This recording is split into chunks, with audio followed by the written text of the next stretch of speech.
L'an 1000 s'approche, lentement, sûrement. C'est inévitable, nul ne peut y échapper. Pourquoi?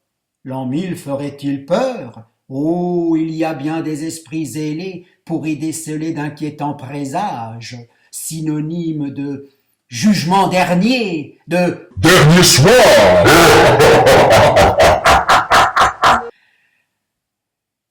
Après tout, l'homme vit dans la crainte de Dieu. Seulement, l'an 1000 apparaît comme si de rien n'était. L'an 1000 fête ses 71 ans. Les Turcs sont maîtres de l'Asie mineure. Ils somnolent aux portes de Constantinople. L'homme s'interroge. Constantinople? Ah oui, Constantinople. C'est loin ça, qu'il se débrouille. Là n'est pas notre affaire. L'an 1000 fête ses 78 ans. Les Turcs s'emparent de Jérusalem. L'homme daigne y prêter l'oreille. Jérusalem?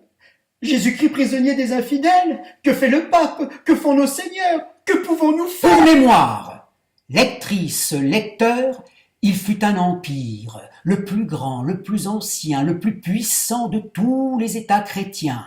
Ces terres s'étendirent si loin qu'il fut impossible d'en évaluer les distances. Fertiles, généreuses, elles nourrirent l'empire plus que de raison, mais cet empire reposait sur des esprits mous, ça jacassait, ça pinaillait, ça palabrait tant le jour que la nuit. À telle enseigne, ils créèrent un schisme.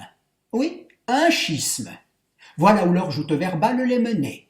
Thèse sur thèse et logique sur logique se succédaient.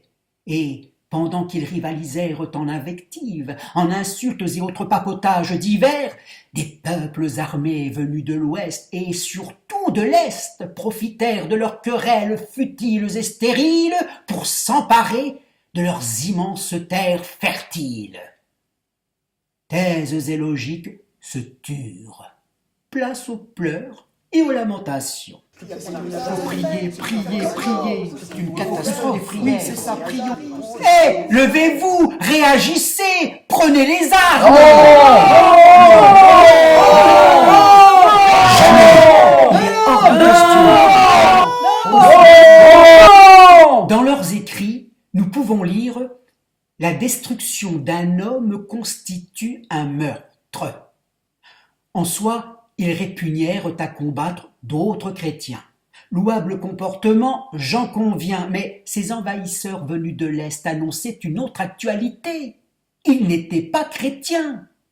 Ils étaient musulmans. Oh, des infidèles!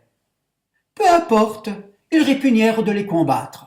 Eh bien, soit que l'infidèle vienne souiller leur empire, qu'il pleure sur Manzikert, sur Antioche et sur toutes leurs provinces chrétiennes perdues.